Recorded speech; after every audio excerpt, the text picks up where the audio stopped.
The golden glow of eventide spreads softly o'er the countryside, where friendly Hoosier folks abide, with peace at hand. From somewhere on the hill above, the plaintive cooing of a dove reminds me now how much I love my native land. 'Tis twilight time when earth and sky unite and seem to glorify the things my heart can only try to understand. A time when memories lead the way o'er boyhood paths of yesterday, worn by my bare feet at play in Wonderland. The moon at last in splendor beams above the hills and lakes and streams. Oh, what a lovely land of dreams, peaceful and grand. The silent darkness weaves its spell, and then the distant chapel bell rings out at last, and all is well in Hoosier land.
My name is Elton Powers, and we are sitting in the Pleasant Lake History Museum.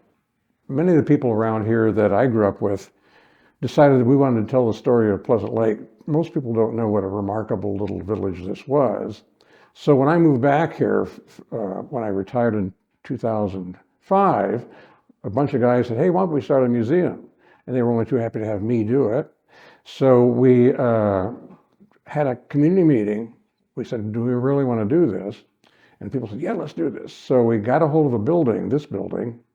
It belonged to the Steuben Township and to the fire department, and they didn't want it. So we got a little building. It was the right price. It didn't cost us anything. We spent 5 years and about $25,000 remodeling it into what you see today and collecting the story of this little village of Pleasant Lake. I was born in Pleasant Lake. Not a lot of people were born in Pleasant Lake, but I was just down the street here a ways. My family goes back to the very beginnings of Pleasant Lake. The first settlers came here in 1835, and among them were my ancestors. My name is Chuck Jones. I am the curator here at the Churubusco History Center. And we started the History Center about 12 years ago. I started it with a young man that was a student of mine in school with the name of Chuck Matthew. He has since passed away. So we are continuing the center with the help of a few other people. My name's Mary Deal. I'm a licensed dental hygienist by day, I say, and then I've recently been appointed the DeKalb County historian position. Just recently, we put up a statue of Chief Little Turtle, who was the chief of the Miami Federation of Indians that controlled this area when the white settlers came out. And he had 4 defeats against the troops that were sent here to try to put down the Indian uprisings. And so it would be like if we had a foreign country invade us right now, we would probably fight them off. And when the white men invaded the Indian territories, the Indians wanted to fight them off. So some people look at it as a bunch of white people being killed by Indians, but no, we were invading their territory. So Little Turtle went on eventually to sign a treaty after the battles. He could see that when General Wayne came out, which was Fort Wayne's named after, he could see that General Wayne was going to bring a lot of troops out. So he signed a treaty and decided not to fight any longer. Then he became kind of a peacemaker, and he went to Washington and he met with 3 presidents to talk about such things as alcoholism problems with the Indians, the smallpox vaccine. He brought a lot of agricultural techniques back here, and when the Indians started being peacemakers, they started growing crops and became subsistent that way. He eventually died in 1812. They built a house for him in Union Township, which is just about 5 miles from here. And in the War of 1812, that house was burned down. He went to Fort Wayne and died at the home of his son-in-law, William Wells. And he's buried over on Ludwig Park area, just off of Spy Run in Fort Wayne. So we eventually thought we should do something to honor him. We erected a statue here in town in his honor. Well, this was, of course, the land of Indians, especially in this area, the Potawatomi Indians. The government kicked them all out in the early 1830s, so settlers started coming in. And settlers wanted to know what was here, so surveys were done. They found swamps, meadows, clumps of oak trees, land they thought they could farm, even though it's pretty hilly around here. It was better than what they had.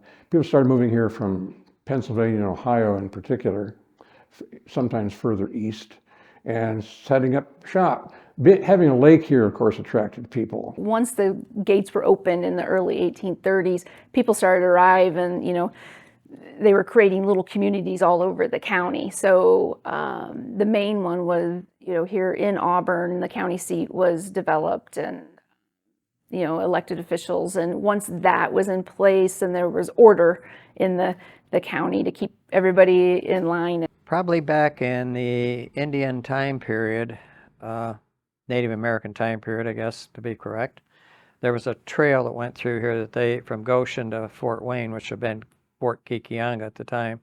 And they called it the Goshen Trail because it went from Goshen to Fort Wayne. And eventually, development started along the Goshen Trail, and there were some early traders that came to this area and so forth, and a few houses were built, but now it is Highway 33 now, which is a pretty busy highway. There's a story in the Pioneer Sketches. They were planting between fallen trees. They didn't even have open land yet. So the minute they were here, they had to start growing their own food and farming. So it's definitely the foundation of the county. By the way, the first recorded drowning in Pleasant Lake was an Indian, Potawatomi Indian. He stayed after the Potawatomi mostly left, but he was a well-respected member of the community. And when he died, the locals buried him on the north shore of the lake and built a monument for him.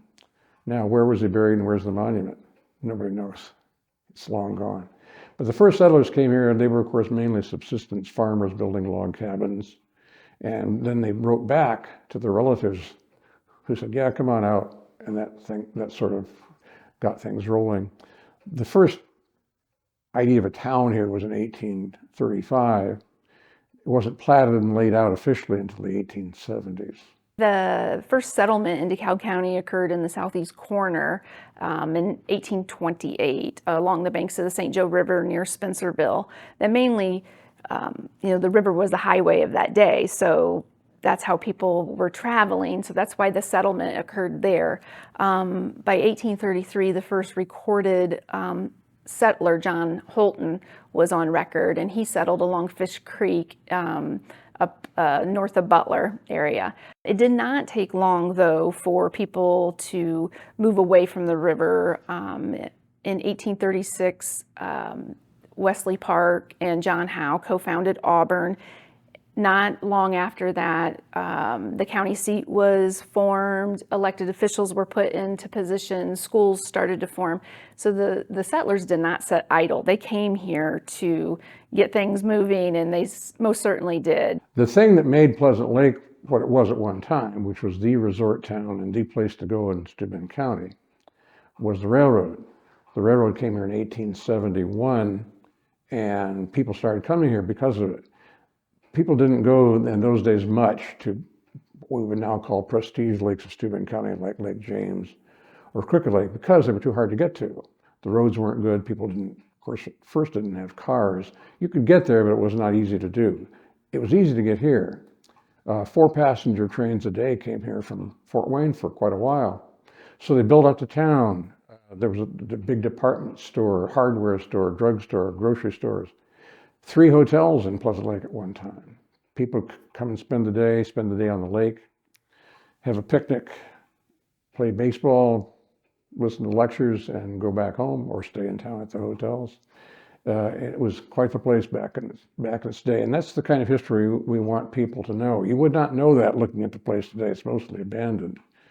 There will always be houses around here because people want to live on a lake. But all semblances of a community and a business are mostly gone now. People in towns were vying for these railroads to come through, because if the railroad didn't come through, the town was going to die. It offered a way for us to send out things we produced and also to bring things in. My great-grandfather was a telegrapher for the Wabash in Spencerville, and the things that would come in for the community on the railroad, furniture, beer from the brewery in Fort Wayne. My great-grandfather also bred dogs, and he would have them shipped in from wherever, all over the country.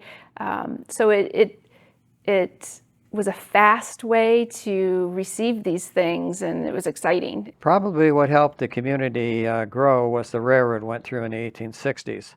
And the railroad went through and it picked up a lot of onions from Collins to Wolf Lake and Churubusco and this area.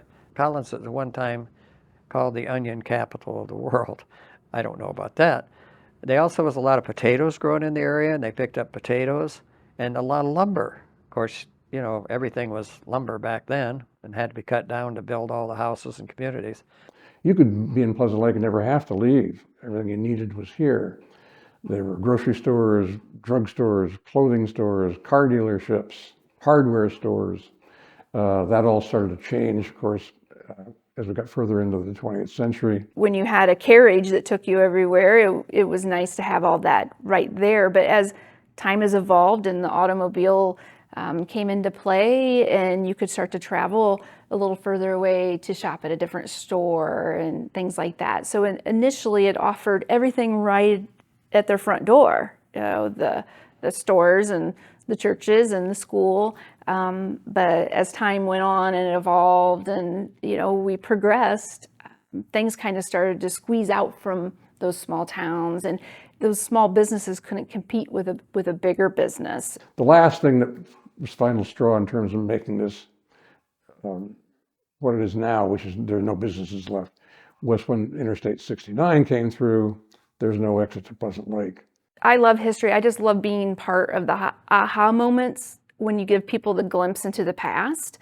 And when people really start to stop, listen, and hear these stories and understand how they contributed to our community over time and how we all really are truly, really connected through history. And it just gives us a better understanding of where we were coming from and where we're going. And there's a story behind every person and every building, and it doesn't matter how big or small their contribution was, it's still very important to tell their story.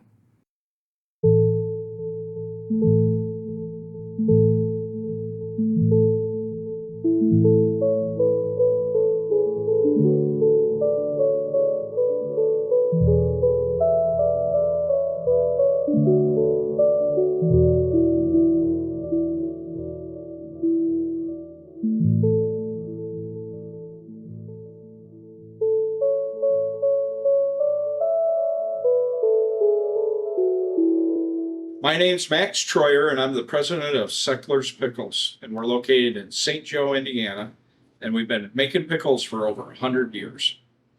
So this has been a time-honored tradition here. We have a lot of recipes that go back to the early years of the company. What we do here was a lot of what the pickle companies did. And in the winter, people didn't have fresh fruits and vegetables, so they had flavored pickles. Pickles carry flavors like an apple cinnamon, an orange, a lemon, a dill flavored sweet pickle. And so over the years, Sechler's kind of held that tradition.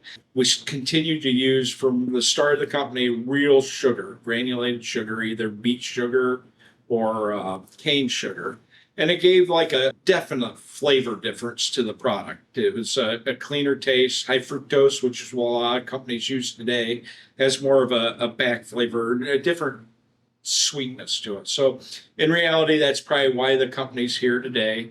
We make great dill pickles, but it's really hard to differentiate a dill pickle from one to another, but sweet pickles are a lot easier. Our number one product is what we call candied sweet mix. And that's a product that's very sweet, has pickles, has bell peppers, cauliflower, onions in it. People use it in the center of like a relish tray or for family gatherings. And then we also do a product that kind of mirrors that we call sweet heat.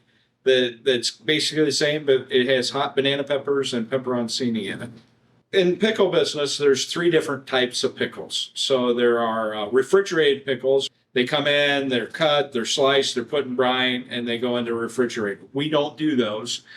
We do the other 2 types, which are processed. Those are like your hamburger dills, your sweet relish, your sweet pickles, those products. We get them in the summer, and we have these really large tanks outside that hold about a semi-load of pickles. They go into that tank. They go through a fermentation process. And once they go through that fermentation process, they're preserved, and they can set in the tanks for a year or 2, or whenever we need to use them. So then throughout the year, we'll bring those pickles in. And there's so much salt in the pickles when we bring them in, we have to do what we call desalting. And so, or some people will call it freshening. And you take that salt out to where it's like that salt level that people anticipate. And then we do what we call acidified or fresh pack pickles, which are baby dills, spears, bread and butter. When we bring the pickles in, they get washed, cut, they go into a jar, they get a juice put on them, and then they get cooked in the jar.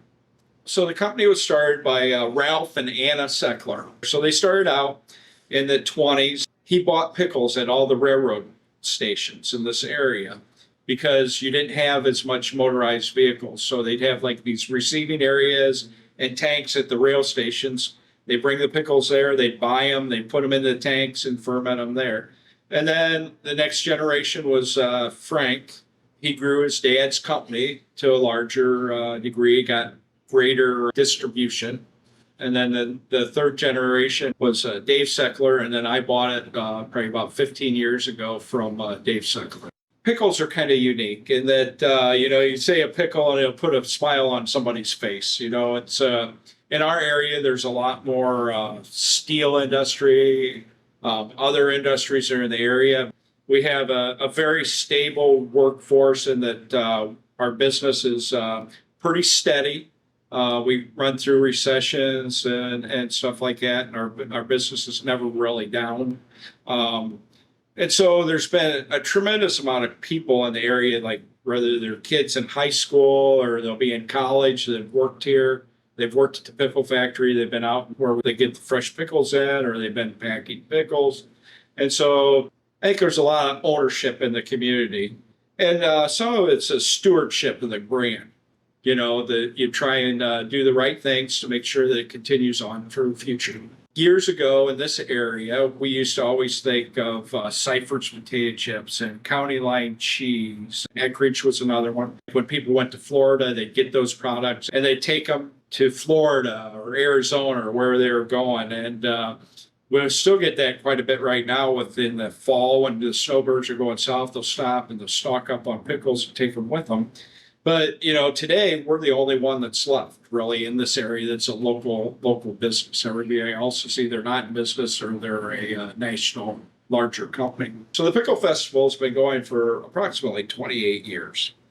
And that kind of came out at the company's 75th anniversary. So the year before the Pickle Festival, the company had several events here for their 75th anniversary, and several of the the people in the town thought that that was kind of unique, and they decided to have their own festival. We do whatever we can to support it, but it is a community event. You know, a lot of stuff for kids, some music, and the food vendors to draw. And St. Joe's a small community, but it is pretty unique for a community like this to have this. You know, it's just we're mostly a Midwestern company. Most of our sales are going to be here in the Midwest. We do have sales that go through mail order or other distribution through all the states, but it is primarily a in this region. Some people think it's a national brand. Some people understand that we're just a regional brand. But we do everything that Vlasic or Mount Olive do, except for the refrigerated pickles. And it's a real struggle. I mean, everybody, the world has become more competitive, and we're doing our best, and we're trying to make it so that we're here for another 100 years.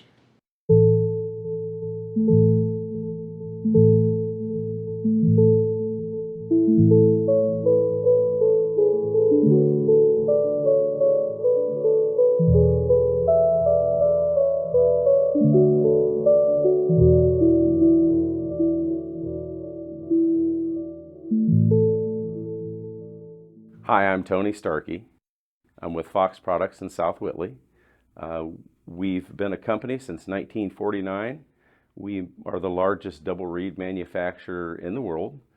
We make approximately 1,800 to 2,000 bassoons a year, another 1,000 or so of oboes and English horns. We have our instruments placed in orchestras from Berlin to the Met to Paris. All this was done by craftsmen and people that have worked in this little farm town for a long time. We're kind of the last holdout on doing it old school. And so we actually finish the instruments. Our industry's been overrun by private equity, and private equity's out for profit. And we like to make a profit too, but we like to finish our instruments the way they've always been finished, and that's what we do. The company was founded in 1949 by Hugo Fox. Hugo was a principal bassoonist in the Chicago Symphony from 1922 to 1949, and then he decided he wanted to build a bassoon. So it was quite an undertaking, and he started in a chicken coop. About 1960, he started having some health issues, and his son Alan, who really built the company, came back and grabbed hold of it and started applying engineering techniques to the development of bassoons. So whereas his father was a musician, Alan was an engineer, and he brought that with him and proceeded to try and make instruments that are hard to play. All double reed instruments are very hard to play. A bassoon just is incredibly hard to play. And so making one that was in tune even was kind of how we took the market.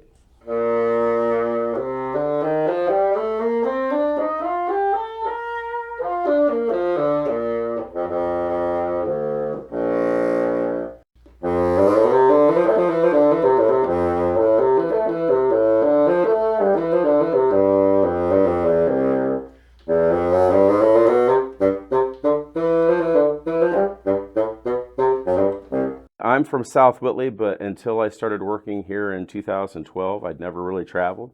So my first experience was meeting the fellows from the Berlin Philharmonic and going to the train station to eat food. It was all, it's all wonderful when you go someplace for the first time.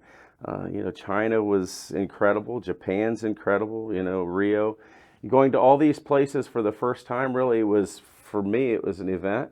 And then, going in as Fox Products gives you acceptance that you haven't really earned. It's something that started long before me, but I'm proud to say that we've taken on the culture building here to make it a place we want to work. It's a family-owned business. We like having great people. We have so many great people. And so the culture of the people part of it is just something we're really proud of, and we hear a lot of good things about.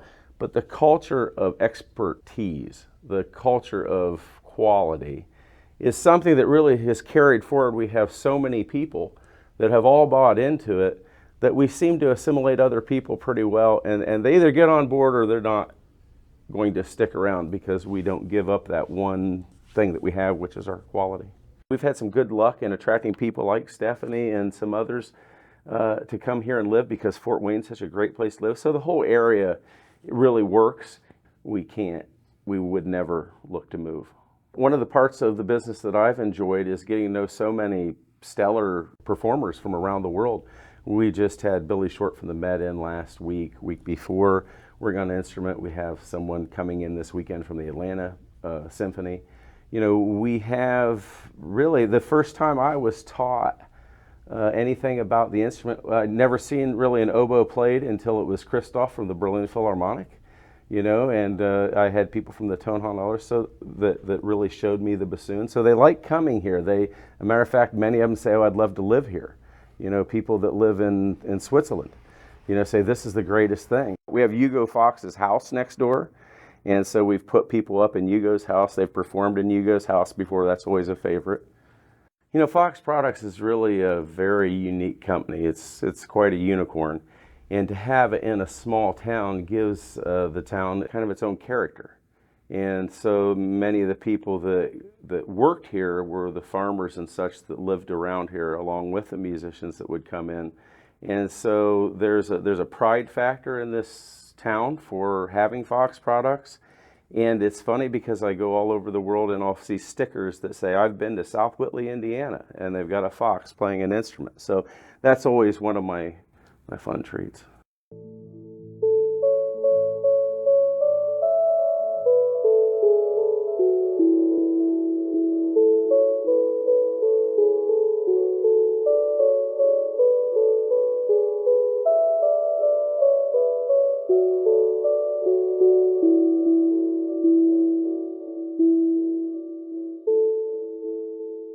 My name is Kevin Castleman, the owner of the Blue Moon, along with my wife, Sandy, and my daughter, Mackenzie.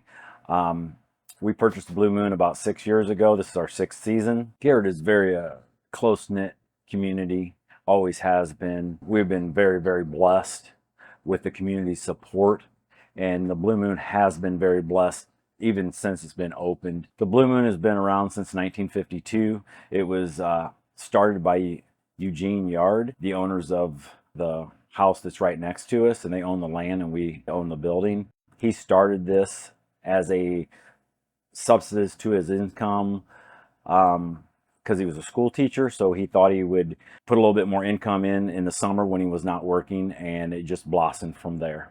It's known for his upside down banana split, so it's like a banana split but just put in a cup.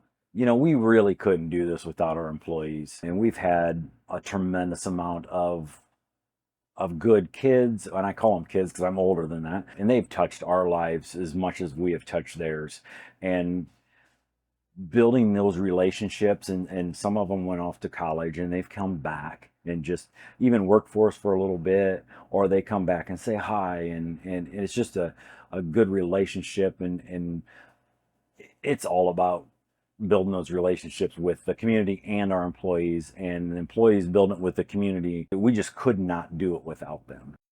We see people, we know people that always come in here, and you know, it's just like a friendly atmosphere, a family type business. So most of the kids that we hire, and we have a few adults that work here too, they all know the people in the community, and they've built a relationship with them. So it's a little bit more than you know, just serving ice cream and food.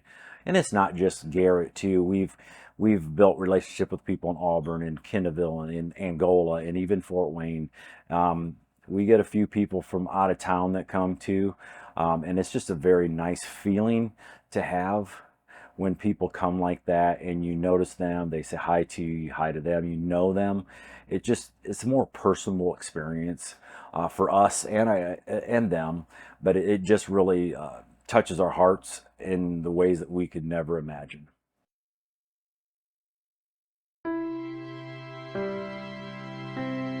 I'm Kevin Robbins. I'm the general manager and owner of the Strand Theatre here in Kendallville. I started in the movie theater business when I was 15 years old. I started as a concession attendant, and then I moved on to running the projectors and then management. So overall, I have about 17 years of experience in the movie theater business. I'm Kathy Robbins, and my husband Kevin and I own the Strand Theatre, and We have our daughter and our son here that are here with us, and so it's kind of a family-run ordeal here sometimes. It started in 1890. It was a opera house twice. It started as Spencer Opera House, and then in the early 1900s it was Boyer Opera House, and then it turned into the Strand Theatre in 1920, and it's been a theater ever since, so we've been here a long time. Movies are a way to escape reality, and the last 3 years have been a little chaotic with COVID and everything else, and like I said, we have people that'll say it's like, oh, I didn't like this movie or that movie, it wasn't realistic or whatever. It's like, I can go outside and see real life. It's like I go to the movies, and movies is a way to escape, and I want to be entertained, and I want a story, and so that's what I enjoy about the movies. One thing I really like is the hometown feel of connecting with people. It's not like you're in Fort Wayne and you walk into the movie theater and nobody knows you. It's just, you're just a ticket to them. In small towns, it's great that you can learn people's names. You can, when they walk in, you can call them by their first name, and people love that. You recognize people, you can joke around with them. That's what I love about the small town. It's more of a family feel, and that's what we consider our customers. I mean, they are part of the Strand family.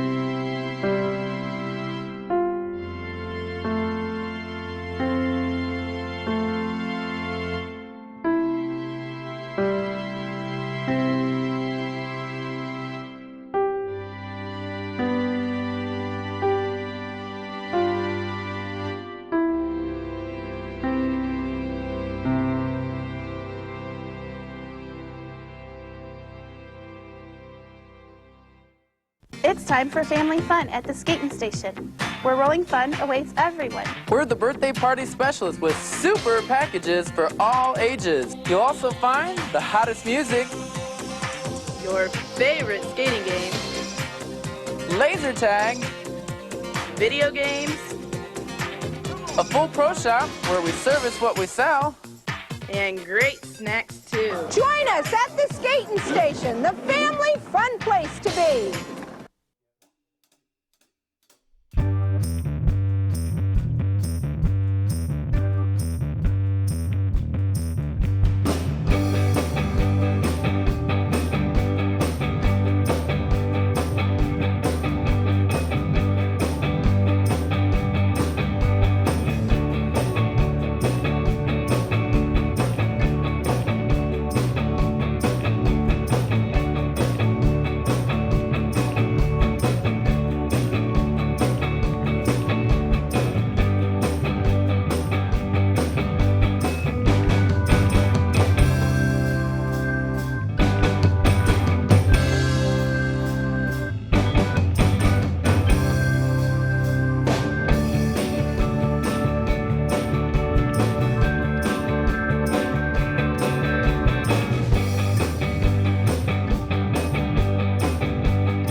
My name is Chelsea, and I am a manager at the Skatin Station in Auburn. I've been the manager for, I think, about 5 years now, and I worked here for about 7 years this time, and before that I worked here when I was 14. This was my first job. I have 3 daughters, and 2 of them work here with me. I always really enjoyed skating, so that's been fun. Also, it doesn't even feel like I'm working when I'm here. It's not like a job at all. I feel like it's my fun hobby that I do.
Hi, my name's Charles Moore, and I have lived here all my life in Pleasant Lake, Indiana. So I can tell you everything I know about Pleasant Lake, Indiana, from 1945 up to today. I'm Ralph Deal. I'm the senior pastor at New Hope Christian Center. Well, I'm Jeff Jones. I am the editor of the Star newspaper in Auburn. I'm born and raised in DeKalb County, grew up in Butler, spent most of my life in Butler until I was married a few years ago. My name's Sarah Dempsey. I am the director here at Butler Public Library. I grew up in Butler, went to school in Butler, took a brief hiatus to Indianapolis, and came back to Butler. Hi, I'm Cindy McIntyre. My maiden name was Oberlin. I'm from Butler, Indiana, and I've lived here all my life. I was born in Garrett at the Sacred Heart Hospital. My name's Amy Books. I grew up in Waterloo, northeast of Waterloo, out in the country. I am Marcia Powers, and I am on the Powers Church Restoration Committee, and I've been working on this for close to 50 years. And it's been such a joy because I've worked with wonderful people, and I'm also saving something that might have been destroyed that's very important for our history in this county. I'm Gary. Everybody used to call me Red Van Zyl. Born in 1936, the same year the building was built. Hi, I'm Nancy Diffendaffer Wright from Churubusco. My name is Michael Mapes, and I was the 9th of 10 children of Arthur and Ruth Mapes of Kendallville. Hi, my name is Judy Moffler. I was Judy Washler when I was teaching part of my years at DeKalb Eastern Schools, Butler and Riverdale Elementary Music. My name is Vivian Ortez Likes, and I live here in Butler, Indiana. I've been a resident for about 45 years. I am a St. Joe girl, though, home of Sechler's Pickles. And so graduated from Eastside High School in 1980, so I'm showing my age. And married my high school sweetheart, Kent Likes, and been married going on 42 years this year. I have hundreds of memories of things we did then that kids don't do today, like ride your bicycle behind the mosquito fog truck, pumping out all those chemicals in the air, and we'd just ride our bikes right behind it. Nobody said don't do that. We just did it. The favorite memories all deal with the people I knew. In a village like this, you're pretty close to your family and friends, and you hang out with them a great deal. I grew up in the same town that my grandparents lived in, aunts, uncles, cousins. I loved growing up in Butler. Butler was a small town. It was safe. Growing up around here was like the mythical town of Mayberry. You had your bicycles, you had your friends, you headed out in the morning, you came back at night. When I was second and third grade, I would get on my bike and ride the streets all over town, not sidewalks, the streets, and everybody watched out for each other. If you did anything bad, it got back to your parents before you ever got home, so you learned to sort of toe the line most of the time. When I was a child, you knew all your neighbors. They were all Mr. and Mrs., and they were always friendly with you, and you knew that if there was anything that happened that you could count on a neighbor. And most of my neighbors were older, which are like my age now, but they were, at the time when I was small, they were all older. And I remember being excited when I learned to ride my bike without training wheels. I really wasn't even excited to tell my mom and dad, but I rode around the block and told a neighbor man that had been working with me to teach me how to ride my bike with no training wheels. But I had some real adventures, built relationships with kids my age, a little older, a little younger, all over town. I mean, I explored every nook and cranny of that town and the area, and we were free to do that, and it was okay. And, you know, I have a perception that maybe, you know, our parents weren't paying much attention, but in all reality, everybody was paying attention to all the children that were roaming about. It just felt like we had no boundaries within that safe playpen, and it has made me resilient. It's made me creative. I have a lot of tenacity, and I'm a problem solver. So the childhood is just irreplaceable. It was wonderful. That led to a comfort where you were never insecure, basically.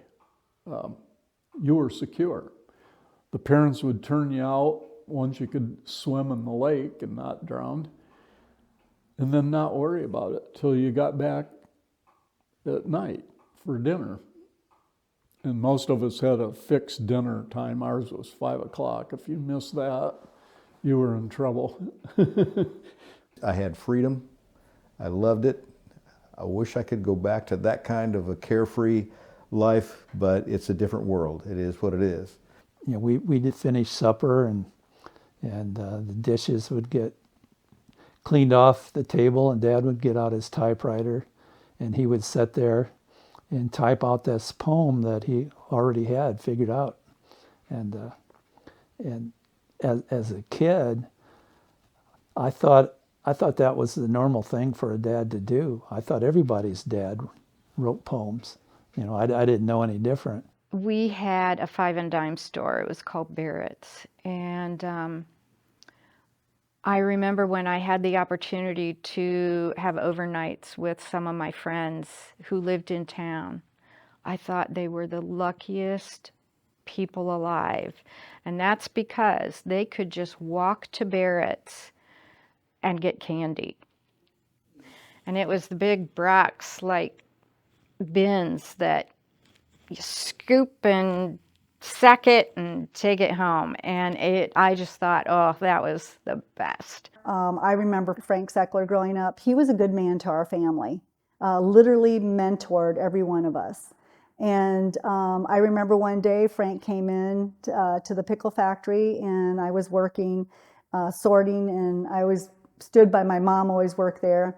And he says, do you know how to type? I think I was maybe 15 at the time. Do you know how to type? And of course, in high school, you know, you typed. And I said, sure. He says, well, come with me. So I follow him to the sales room, and gives me an old typewriter. It looked like a 1920s typewriter. And it had these round buttons and stuff. And he says, okay. And it was a stack of UPS forms. I kid you not. It was probably this high to me at the time. And he goes, I'm going to show you one time. And he takes it, puts it in the typewriter, and he says, this letter doesn't work and this letter doesn't work, but, you know, and when you're done with this stack, come find me. I remember when I was 13, I rode my bike into town, and we lived 2 miles out of town, and I would ride my bike into town and work at the Dairy Queen. And I loved working at the Dairy Queen because after the baseball games, everyone came to the Dairy Queen. So in Waterloo at the ballpark, you know, which was busy all day, you could ride on into town early and go to the ballpark, and then you could go to work at the Dairy Queen. And then when the games were over, everyone would come to the Dairy Queen, and it would be packed, and you would just be cranking out ice cream cones and handing them out. And I went home after dark, and I look back on that now. My parents didn't have a problem with it. I had a light on my bike, and I rode home. You know, the Dairy Queen closed at 10, and I'm going down a country road at 10 o'clock at night on my bike, 2 miles away outside of town. And I look back at those kind of things and think about how the world has changed a lot. You know, I don't know that I would have let my kids do that, you know, but we didn't have the traffic that we have now, really. But that sense of community with a ball diamond and, you know, the small Dairy Queen is a good memory. I grew up in Churubusco. I'm 84 and lived here all of my life. We lived on Line Street, and it was residential homes. And I go back to the day where you walked to school if you were in town, and you came home for lunch or you packed because there was no cafeteria at school. The grade school and high school, middle school were all in one building. My first grade room was the room right this way from the entrance. That's where I went to the first grade school. Well, I've lived on a farm all my life. I went to a one-room schoolhouse when I started for 6 years, and then we consolidated with Butler. And then I came to Butler and I graduated, and when we graduated, we were the last graduating class of Butler High School. After that, it became East Side. You maybe grew up with them playing baseball or running around playing games or tag or something like that. You got to know them that way. And then you grow up, you go to school together, and then you get out of school, and then you start being involved in other activities, community activities with some of these same people. And, you know, you can remember when you were just little, and you say, wow, I can remember doing this with them now. Now I'm doing other things with them. Now we're adults. And, you know, that's what makes it neat, because, you know, you can all work together. You can have all these memories from when you were little, but then you can make memories when you're adults too. We have John Krieger, who had Down syndrome. He lived to be 68, and he became a favorite in the community. The police department bought him a uniform. They bought him a bicycle whenever he needed one. He stopped at almost every business every morning. He lived up on Line Street, and he would walk through town, and he used to sweep my brother's body shop garage. Everybody always gave him a little bit of change, and then he'd go on about his business to the next business. John lived with his parents, and then he had 3 sisters and a brother, and when the parents passed and he needed a home, the oldest sister took him, and then the next sister, and then the youngest one, and then a grandson. So John had a long, good life in our little town of Churubusco. John had his police uniform, and they gave him a whistle. Well, he did not appreciate jaywalkers. So if you jaywalked, you were whistled at, and you had a little visit with John.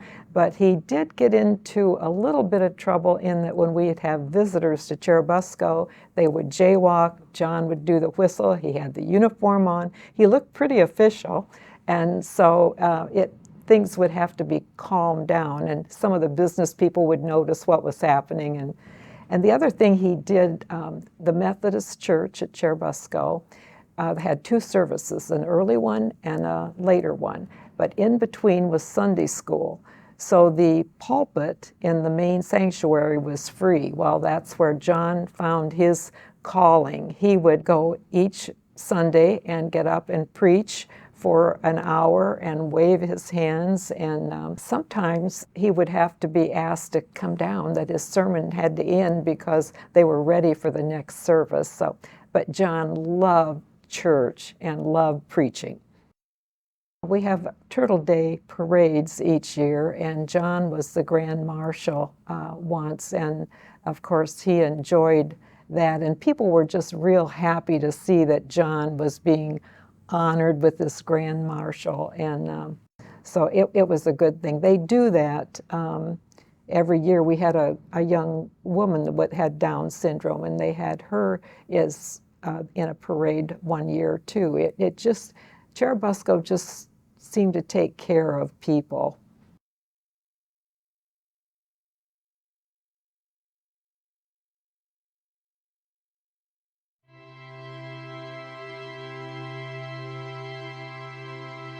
I was born here.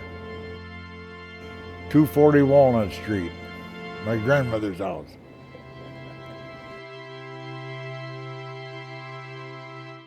The appeal of a small town is embedded in its definition. It's a small population, so it just offers a sense of closeness. There's people around that are always keeping an eye on your children, and it has more of a village type feel.